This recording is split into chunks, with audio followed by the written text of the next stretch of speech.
Hey, what's going on everyone? I'm Silentcore. Today I'm going to be uploading two more E3 trailers. If you missed yesterday's, I introduced Assassin's Creed Unity and also The Division. Absolutely awesome games. I'll put links in the description if any of you guys missed either of those trailers. But today I've got the Far Cry 4 World Gameplay premiere.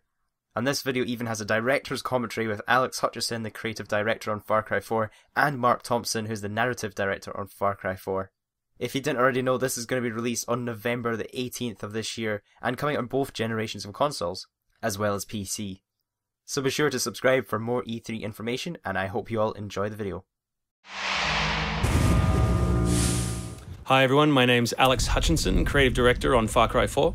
I'm Mark Thompson, I'm the narrative director on Far Cry 4. Nice to meet you. Nice to meet you as well, and welcome to Kyrat, our new fictional location.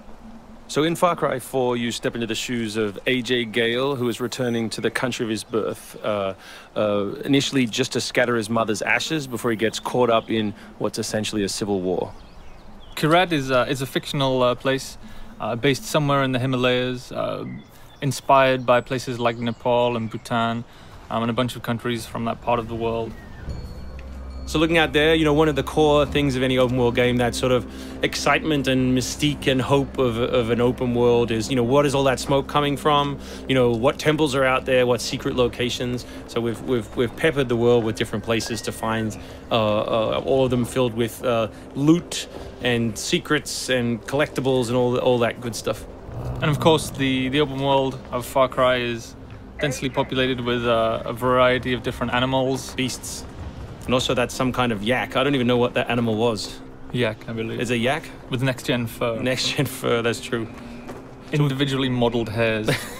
So you see here with with the eagle, you won't see it in this demo, but you can be attacked from above for the first time in a Far Cry game. So we've tried really to play with verticality, to have threats above and below you. And obviously you can still get involved in the ecosystem of the animals and hunt. And you can throw bait now. Yes, to attract animals. Yeah, and stuff like the eagle stealing the morale of the goat. Like, it isn't scripted, that's just what happens at the intersection of those two different AI systems talking to each other. The goal being that every player tells themselves a different story, that they get different surprises, that they have a different story to tell their buddies when they come to work the next day or go back to school or whatever. So there are a bunch of new tools in Far Cry 4, one of which you'll see here is the grapple. We wanted to make something that allowed you to clamber over those annoying cliffs you sometimes came across in Far Cry 3, and something that would also lean into the much more vertical, much more sort of mountainous regions we were building in this game. And that was a pretty simple example, but the level designers get pretty crafty with the setup. We have these areas we're calling adventure zones in the new game, which will take you to places like temples, which you can see from afar, and force you to use the grapple in sort of really interesting and different ways.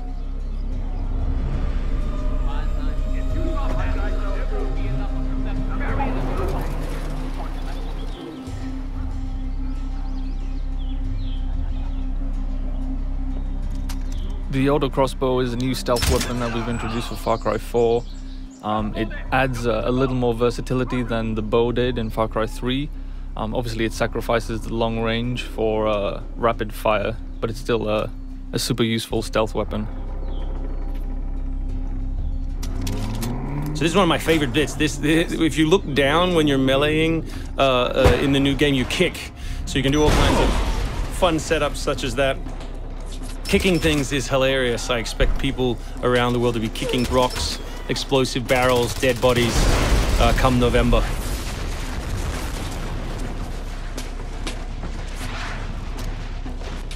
Our goal really was just to provide as many tools as possible, whether vehicles or animals or weapons or, you know, goofy stuff, and let people fit them together any way they want. Yeah, and we've snuck a few features in that fans of Far Cry 3 I think are going to be surprised by.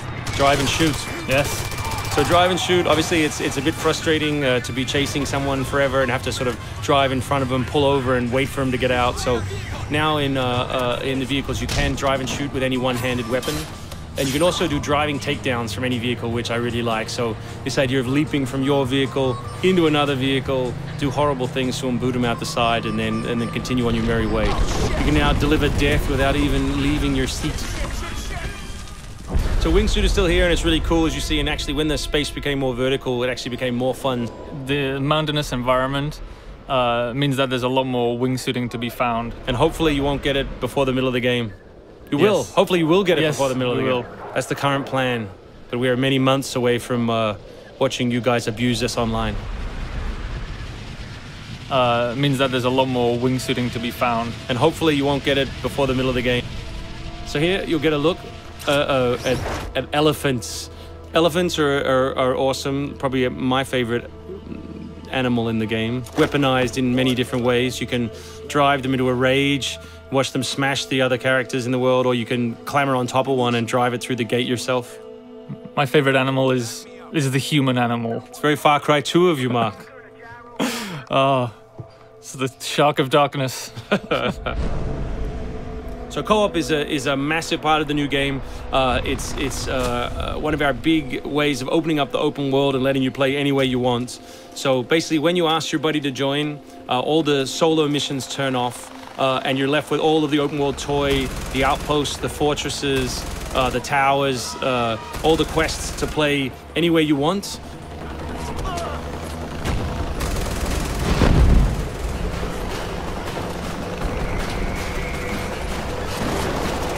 All right, let's do this. What do you think of the Buzzer, Mark, which is a small one-man helicopter? It's very red.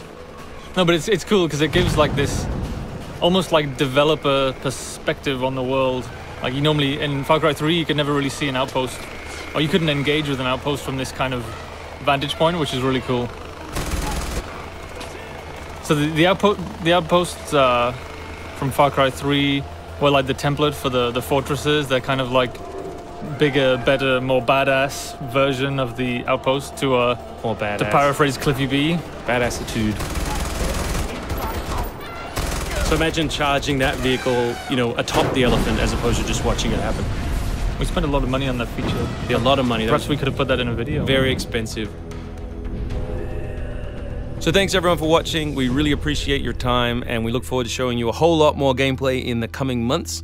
The game ships, of course, November 18th worldwide on PS3, PS4, Xbox 360, Xbox One, and PC.